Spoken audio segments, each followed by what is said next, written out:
बेटा आज हम टॉपिक शुरू करेंगे stereo isomers. Stereo isomers, what is the meaning of stereo isomers? जिन कंपाउंड का सेम क्या हो, मोलिकुलर फॉर्मूला हो। अगर भाई आइसोमर्स है तो मोलिकुलर फॉर्मूला तो सेम होगा ही। The compound which have same molecular formula and same structural formula. ठीक है, अभी समझाऊंगी इसका मतलब क्या है। तो what is stereoisomers? Compounds have same molecular formula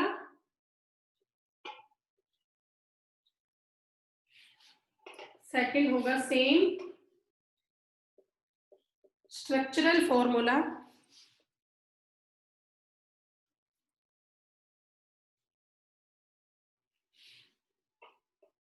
same structural formula. जो डिफरेंस होगा वो सिर्फ क्या होगा, स्पेशियल अरेंजमेंट का। जो डिफरेंस होगा वो सिर्फ होगा बेटा स्पेशियल अरेंजमेंट ऑफ एटम और ग्रुप। यहां पे सिर्फ डिफरेंट होगा स्पेशियल अरेंजमेंट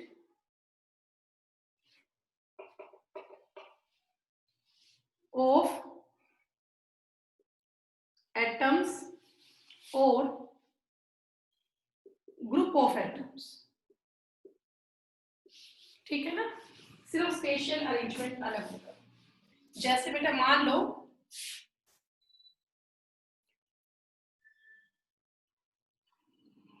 मैंने एक कंपाउंड लिया A double bond B. Arvind नहीं हो पा रहा है एडमिट, बार बार ट्राई कर रहा है। ए डबल बॉन्ड बी, इसके बेटा इस साइड सी है और इस साइड डी। ये एक अरेंजमेंट है एटम का। अब मैं इसी को यू कर दूं, ए डबल बॉन्ड बी, यहाँ कर दो डी और यहाँ कर दो सी। तो आप देखो बेटा इन दोनों का स्ट्रक्चर सेम है, इन दोनों के एटम बराबर है। सिर्फ फर्क है तो क्या है, स्पेशियल अरेंजमेंट का, कि भाई यहाँ सी और डी साइड प्रेजेंट थे, यहाँ पे सी की पोजीशन चेंज होगी, यहाँ से ये यहाँ आ गया। तो जो इनका स्पेशियल अरेंजमेंट है, मतलब जो 3D स्पेस में अरेंजमेंट एटम का, सिर्फ वो चेंज होता है। मॉलिक्यूलर फॉर्मूला सेम रहता है, स्ट्रक्चरल फॉर्मूला भी सेम रहता है। तभी तो मैंने आपको उस दिन कहा था कि बेटा आइसोमर की डेफिनेशन ये मत लिखना कि 2 और मोर कंपाउंड है same formula but different structure. No बेटा, यहाँ देखो ना स्टीरियो आइसोमर्स में यहाँ स्ट्रक्चर भी सेम होते हैं। तो प्रॉपर डेफिनेशन क्या होती है आइसोमर्स की, कि 2 और more compound have same molecular formula but different physical और chemical properties. But different physical और केमिकल प्रॉपर्टीज। ठीक है ना, तो यहाँ पे ये आएगा बेटा। यहाँ पर इस बार क्या होगा, मोलिकुलर फॉर्मूला सेम होगा, स्ट्रक्चरल फॉर्मूला सेम होगा, सिर्फ जो स्पेशियल अरेंजमेंट है एटम का और ग्रुप ऑफ एटम का वो डिफर करता है। ठीक है, लिख लिया आपने ये? हाँ भाई बताओ बेटा।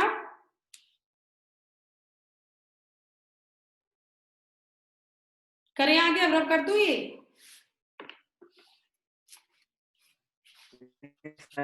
चलिए आगे इसकी बात करते हैं अब हम इसकी टाइप्स वगैरह करेंगे बेटा सब।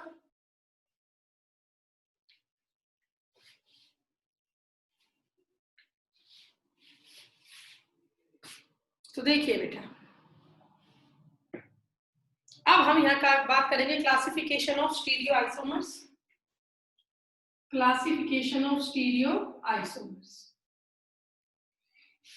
ठीक है, तो बेटा अगर आपको ध्यान हो तो मैंने पहले भी आपको बताया था जो स्टीरियो आइसोमर्स होते हैं वहां मैंने आपको इनकी 2 टाइप बताई थी, ज्योमेट्रिकल और ऑप्टिकल। एक तो ऑप्टिकल और एक ज्योमेट्रिकल। Geometrical and optical. ठीक है, इनके अलावा बेटा मैंने आपको 2 टाइप और बताई थी स्टीरियो आइसोमर्स की। कौन कौन सी है ध्यान? एक तो कॉन्फ़िगरेशनल,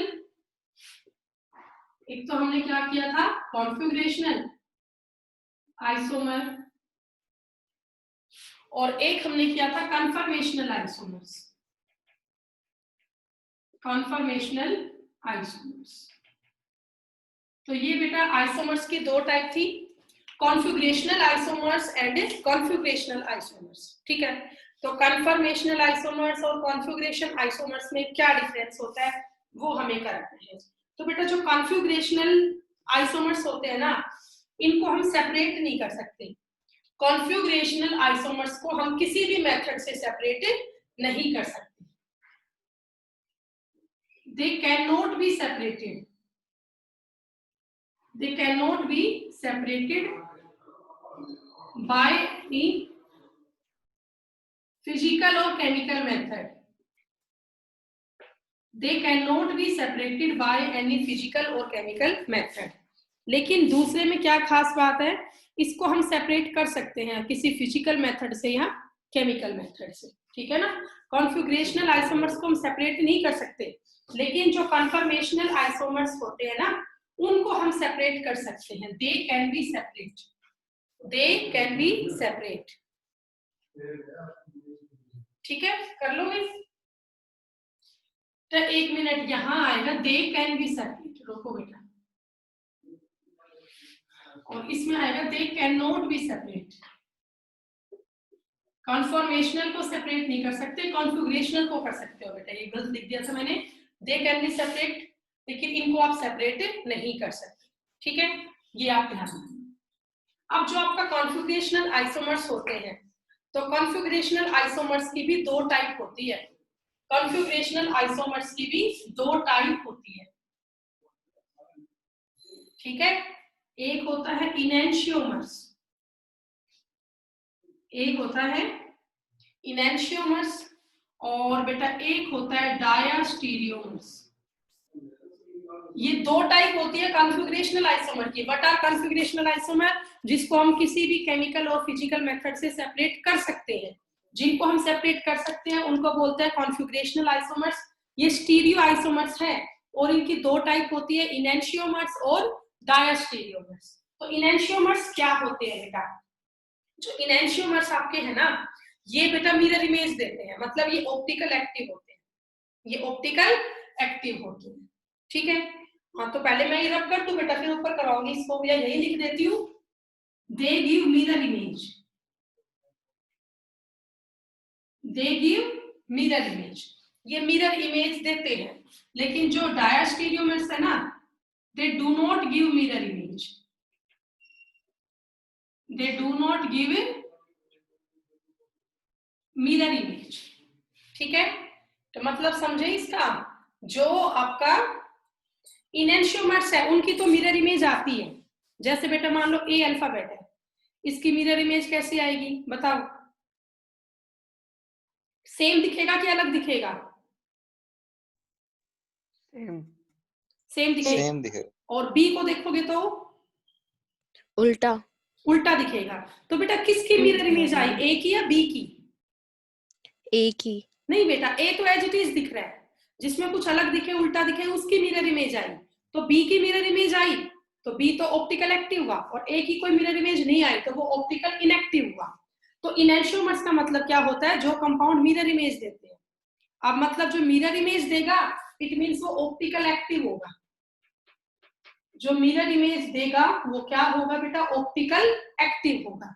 और जो एज इट इज दिख रहा है, जैसा पहले था वैसे मिरर इमेज में दिख रहा है, मतलब कोई इमेज नहीं आ रही, they do not give mirror image, मतलब ये ऑप्टिकल इनएक्टिव, ये ऑप्टिकल इनएक्टिव होते हैं, ठीक है ना। इनैंशियोमर्स ऑप्टिकल एक्टिव होता है, और जो आपका डायास्टीरियोमर्स है ये ऑप्टिकल इनएक्टिव होता है, ये कोई मिरर इमेज नहीं देता है, ठीक है। कर लोगे? बोलो। तो अब इसके आगे अगर इनैंशियोमर्स ऑप्टिकल एक्टिव है, ऊपर तरफ कर दो बेटा, ये कर लिया होगा तुमने।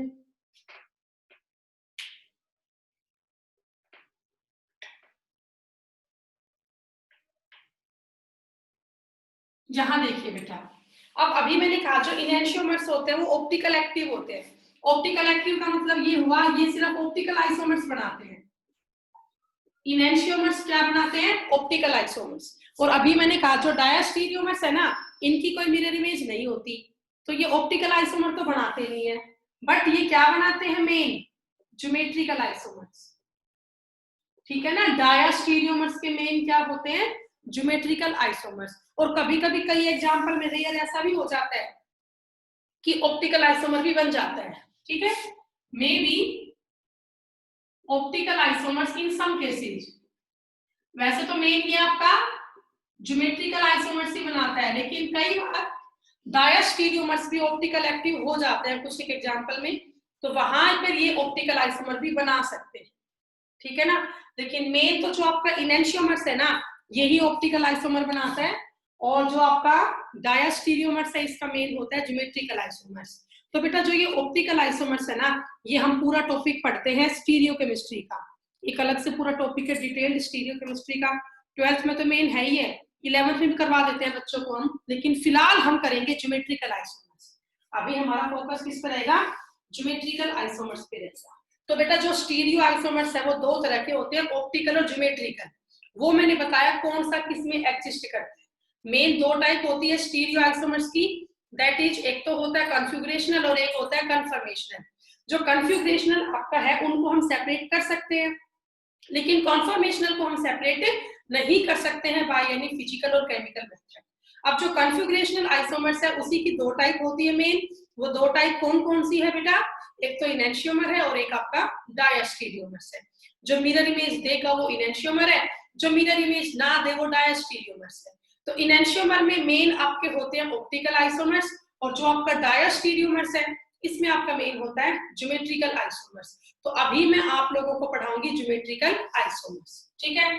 इसको रब कर देती हूँ, और अब हम यहाँ पे पढ़ेंगे ज्योमेट्रिकल आइसोमर्स।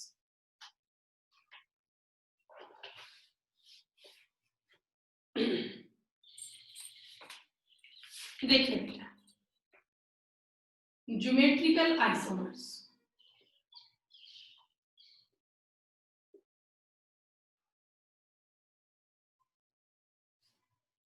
हमें बेटा यहाँ पे ये देखना है ज्योमेट्रिकल आइसोमर्स है वो किस फॉर्म में एग्जिस्ट करता है, किस तरह से, क्या कंडीशन है।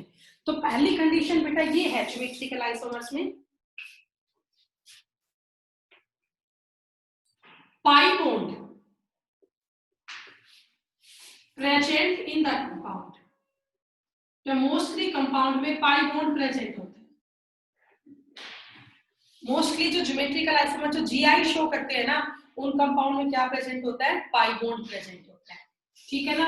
आपको पता है पाई बॉन्ड का मतलब क्या है, जो कार्बन एटम है वो कैसा है, sp2 हाइब्रिडाइज्ड, ठीक है ना। यहाँ पे sp2 हाइब्रिडाइज्ड कार्बन है, आप सबको पता है पाई बॉन्ड में कार्बन एटम की हाइब्रिडाइजेशन क्या होती है, sp2। और आपको कई बार बता रखा है sp2 का मतलब क्या है, एक तो पाई और 3 सिग्मा बॉन्ड। sp2 का मतलब क्या होता है, एक तो पाई बॉन्ड है और 3 आपके सिग्मा बॉन्ड है। तो जो जीआई की कंडीशन में आपको करवा रही हूँ कि कौन कौन से कंपाउंड है वो जीआई शो करते हैं। तो बेटा पहली कंडीशन मैंने क्या बताई कि जीआई मोस्टली वही कंपाउंड शो करते हैं जिनमें पाई बॉन्ड प्रेजेंट होता है, pi bond means double bond present होता है, ट्रिपल बॉन्ड प्रेजेंट होता है। साथ में carbon atom mostly sp2 hybridised होते हैं। sp2 हाइब्रिडाइज्ड का मतलब ये है एक सिग्मा और 3 पाई बॉन्ड होते हैं, एक सिग्मा और 3 सॉरी एक पाई और 3 सिग्मा बॉन्ड प्रेजेंट होते हैं, 1 पाई एंड 3 सिग्मा बॉन्ड।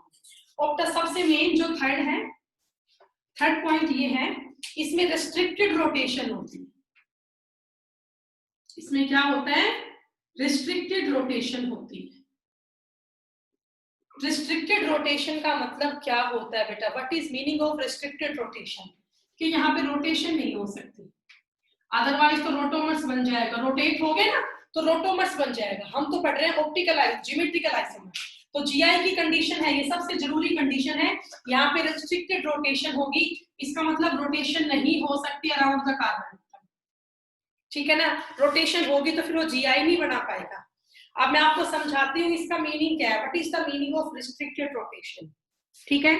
उससे पहले आपको ये समझना है बेटा, ये 3 कंडीशन है जीआई बनाने की, कि जो कंपाउंड उसमें पाई बॉन्ड होना चाहिए, कार्बन एटम की sp2 हाइब्रिडाइजेशन होनी चाहिए और रिस्ट्रिक्टेड रोटेशन होनी चाहिए। जब ये 3 कंडीशन फॉलो होती है तभी कंपाउंड जीआई की फॉर्मेशन करता है, वहां पे जीआई बना सकता है। समझ गए बेटा, बोलो करें इससे आगे। अब तो इससे आगे देखिए बेटा,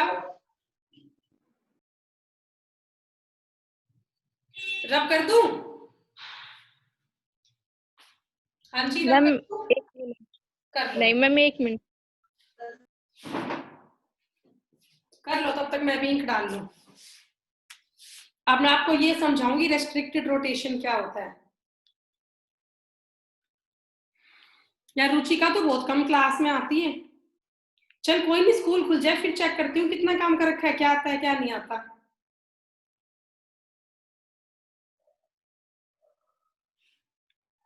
सोनिका है आज क्लास में?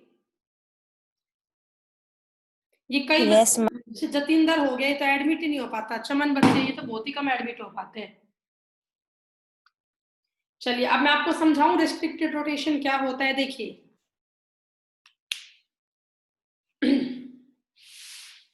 रब कर दो ना अब ये।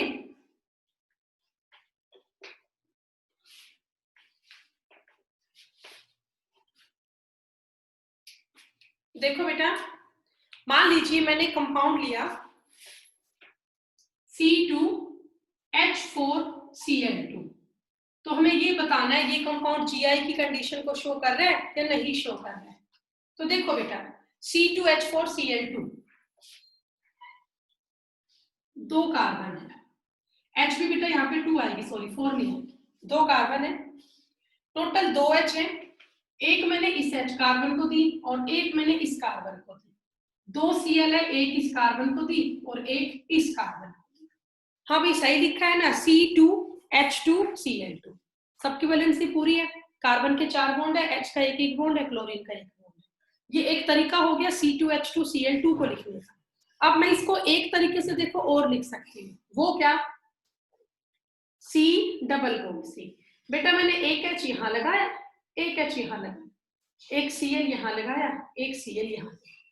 बताओ भी कोई फर्क है इन दोनों में? हाँ बेटा बोलो, इन दोनों में तुम्हें कोई डिफरेंस दिखाई दे रहा है? मैम सिस वाला। हाँ ये सिसो ट्रांस आइसोमर्स है। अगर आप लोग ध्यान से देखो बेटा, एक कंडीशन और है, डबल बॉन्ड वाले कार्बन पे दोनों एटम अलग अलग होने चाहिए। इस कार्बन पे एक H है एक Cl है, एटम अलग अलग है। इस कार्बन पे भी एक H है एक Cl है, एटम अलग अलग है। तो ये भी जीआई की कंडीशन है, जब किसी कार्बन पे दोनों एटम अलग अलग होंगे ना तो ही वो जीआई शो करेगा। मैंने पहली कंडीशन कही है कई बच्चा आप लोगों को कि कार्बन एटम में डबल बॉन्ड होना चाहिए। पहले तो ये देखिए जीआई बनाएगा या नहीं, डबल बॉन्ड है भाई तो जीआई शो करेगा।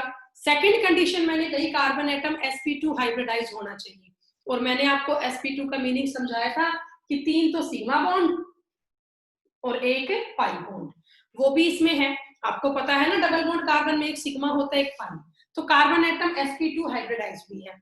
अब बस मुझे ये समझना है रेस्ट्रिक्टेड रोटेशन क्या होती है, ठीक है। तो उससे पहले आपने बेटा अगर एक बात नोट की हो, यहाँ पर जो सेम एटम है वो अपोजिट साइड में आ रहे हैं, और यहाँ पे जो सेम एटम है वो एक ही साइड में आ रहे हैं, सेम साइड में आ रहे हैं। तो इस फॉर्म को हम सिस बोलते हैं और इस फॉर्म को हम ट्रांस बोलते हैं। इस फॉर्म को हम कहते हैं सिस और इस फॉर्म को हम कहते हैं ट्रांस। ये बेटा जीआई की फॉर्म है। ज्योमेट्रिकल आइसोमर्स जो है वो सिस और ट्रांस फॉर्म में एग्जिस्ट करता है। बेटा आप लोगों को समझ में आया सिस और ट्रांस में क्या डिफरेंस है? बोलो। हाँ भाई सभी को समझ में आया सिस और ट्रांस में क्या डिफरेंस है? चलो अब आगे देखो इसके बाद। अब मैं आपको समझा रही हूँ रिस्ट्रिक्टेड रोटेशन। बेटा कार्बन एटम यहाँ sp2 हाइब्रिडाइज है, 3 सिग्मा बॉन्ड बना रहा है और एक पाई बॉन्ड बना रहा है। ये देखो कार्बन का एटॉमिक नंबर 6, मैंने तुम्हें क्लास में समझाई भी थी ये सारी बातें। 1s2 2s2 2p2 ground state. GS का मतलब क्या है बच्चों? Ground state. अभी इसके 2s में भी 2 इलेक्ट्रॉन है और अभी इसकी 2p में भी 2 इलेक्ट्रॉन है। अब बेटा अगर मैं इसको एक्साइटेड स्टेट में ले आऊं तो बोलो क्या होगा? एक इलेक्ट्रॉन S से कहां चला जाएगा? P में। ये बन जाएगा 1s2 2s1 2p3। हाँ बच्चों यही बनेगा ना, एक इलेक्ट्रॉन S का किस में चला गया? P में चला गया, तो ये हो गया 2s1 2p3। अब मैं इसे खोल के क्यों लिख लूं? 2s में एक इलेक्ट्रॉन है और बच्चों 2p में कितने इलेक्ट्रॉन है? 3। एक 2px में, एक 2py में, एक 2pz में। टोटल यहाँ पे कितने अनपेयर्ड इलेक्ट्रॉन है? 4। अब देखिए यहाँ ये मैंने कार्बन एटम बनाया, इसकी 4 लोब दिखा दी, 1 2 3। 3 तो इसके मेन लोब है, एक ये दिखा दी। बेटा साइड छोटी लोब और भी तो होती है, चलो कोई बात नहीं, सब लोब में एक एक इलेक्ट्रॉन दिखा दूं। एक इसमें है, इसके पास टोटल 4 अनपेयर्ड इलेक्ट्रॉन है, 1 2 3 4। ये लोब खाली रहेगी बेटा अभी और भी पढ़िए, खाली पड़े रहने दो। ये हो गया। अब सेम तुम ऐसा दूसरा कार्बन बना लो, बना लिया। इसके पास भी सेम इतनी लोब होगी, ये लोब इससे ओवरलैप कर जाएगी बच्चों। एक ये लोग खाली दिखा देंगे, एक ये और एक ये, ऐसा कुछ हो गया। अब यहां देखो बच्चों, इसके पास भी 4 इलेक्ट्रॉन है, 1 2 3 4, समझे? बीच में 2 इलेक्ट्रॉन आगे बच्चों, कौन सा बॉन्ड बन गया? सिग्मा। कौन सा बॉन्ड बन गया? सिग्मा। हो गया। अब तुम देखो इस कार्बन से एक जुड़ रहा है H, लो भाई एक H जोड़ दिया, और एक क्या जुड़ रहा है? Cl। Cl होता है पी लोब में, लो Cl जोड़ दिया। सेम यहाँ पे कर दिया, एक जोड़ दिया H। H की शेप स्फेरिकल होती है, और Cl होता है p ऑर्बिटल में, p डम्बल शेप होता है, ये कर दिया। अब बेटा तुम मुझे ये बताओ, एक इलेक्ट्रॉन इसकी इस लोब में है और एक इलेक्ट्रॉन इस लोब में है, तो ये बच्चों कैसे ओवरलैप करेगा? हेड टू हेड या साइड वाइज?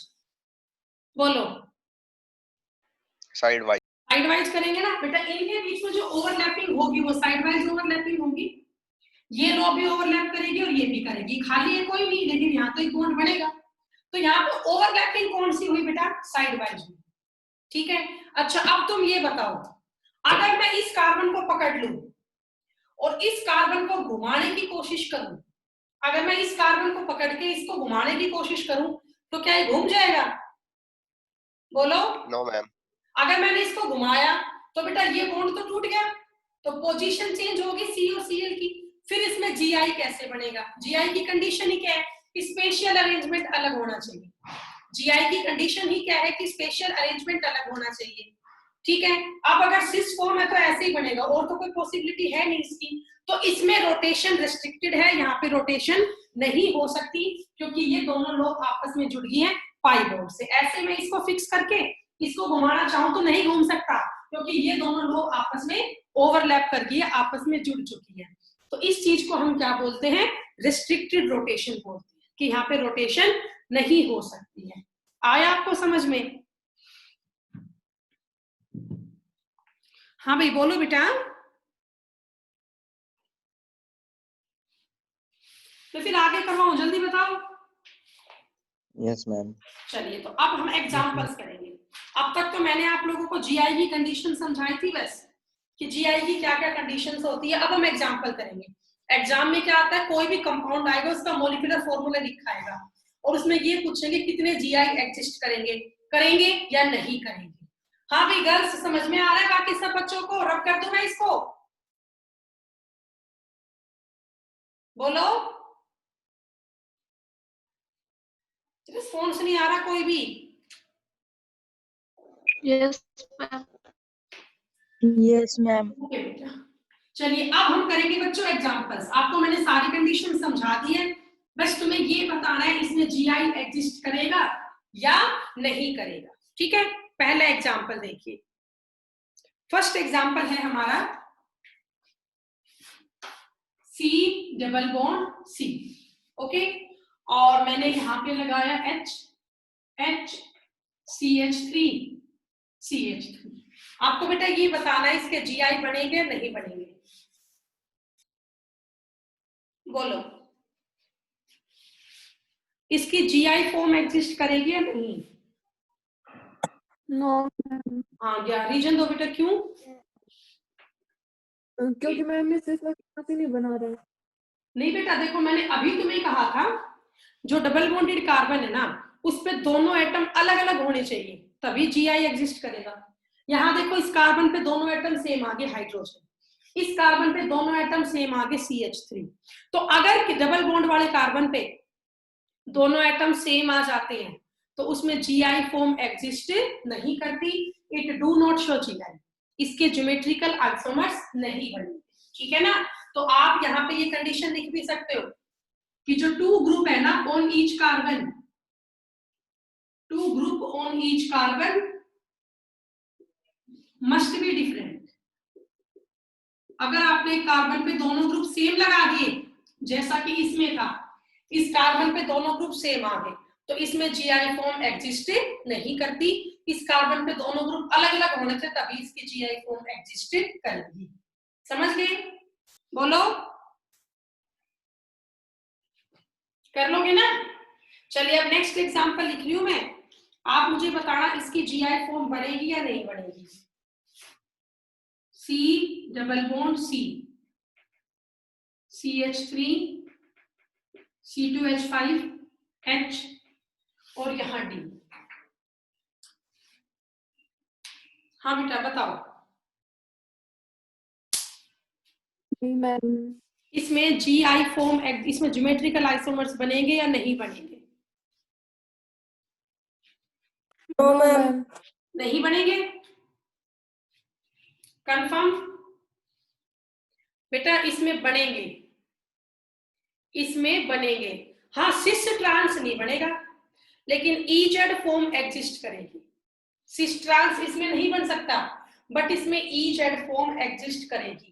ईजेड फॉर्म भी ज्योमेट्रिकल आइसोमर्स में आती है, ये बात बिल्कुल ठीक है, इसके सिस ट्रांस नहीं बनेंगे, लेकिन इसकी ईजेड फॉर्म बन सकती है। ठीक है ना? कैसे वो आप देखिए।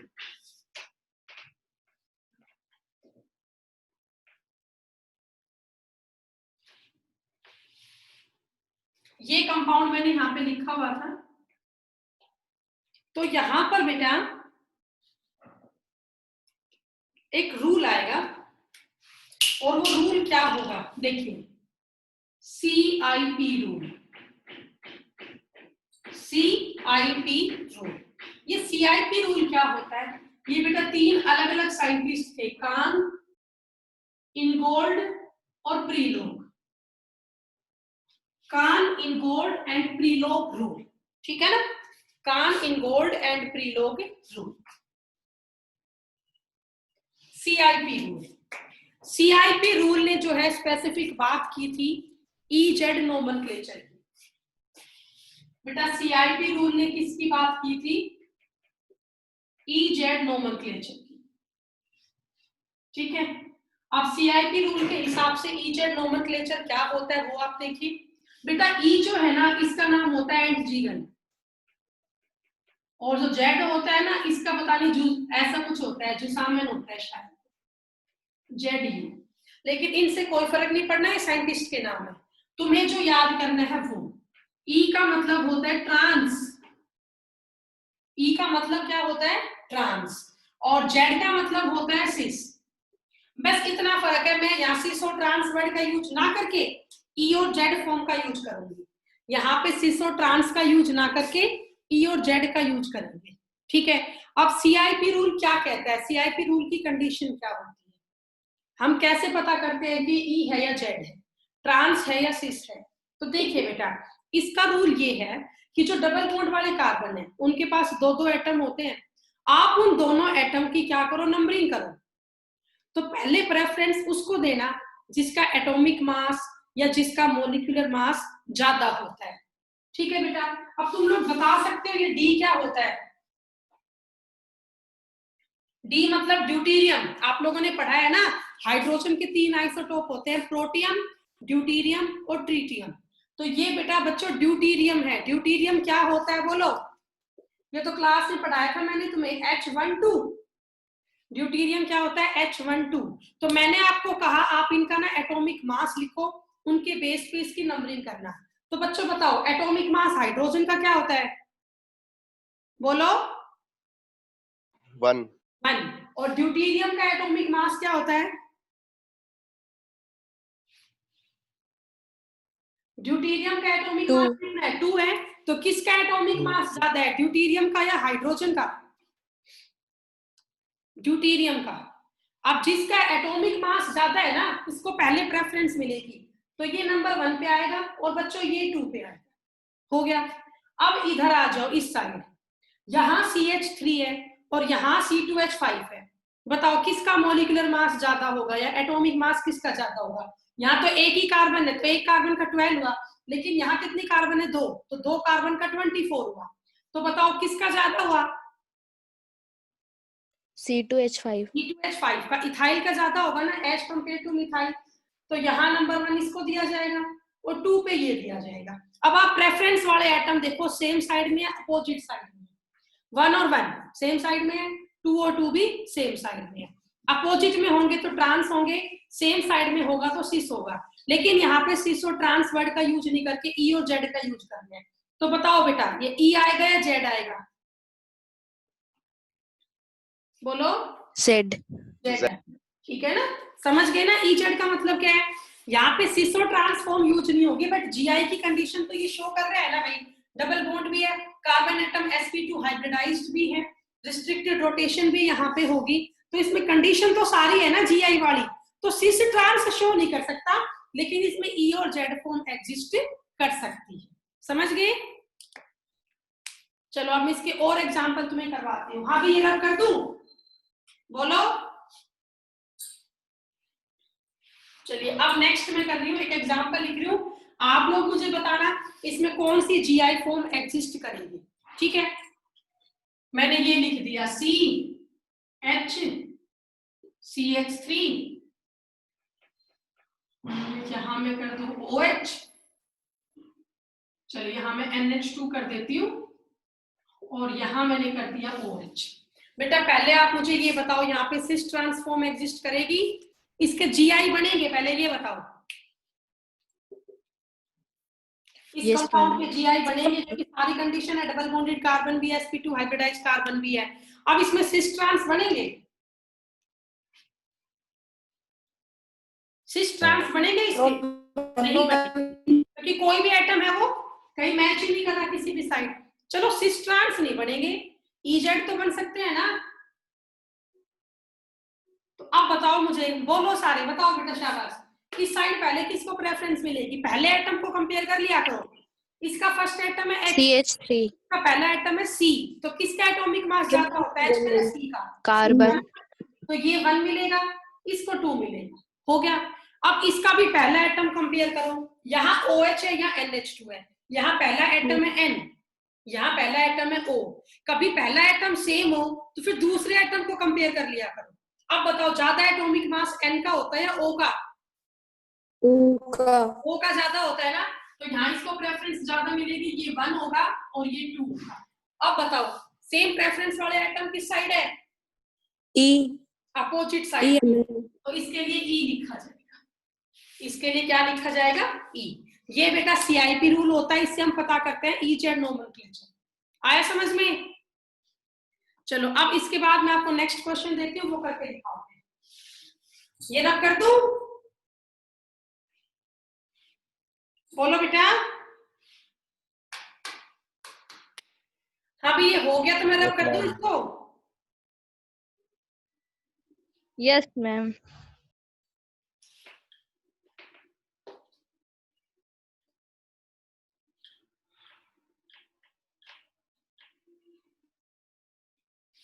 चलिए अब इसके बाद हम नेक्स्ट एग्जाम्पल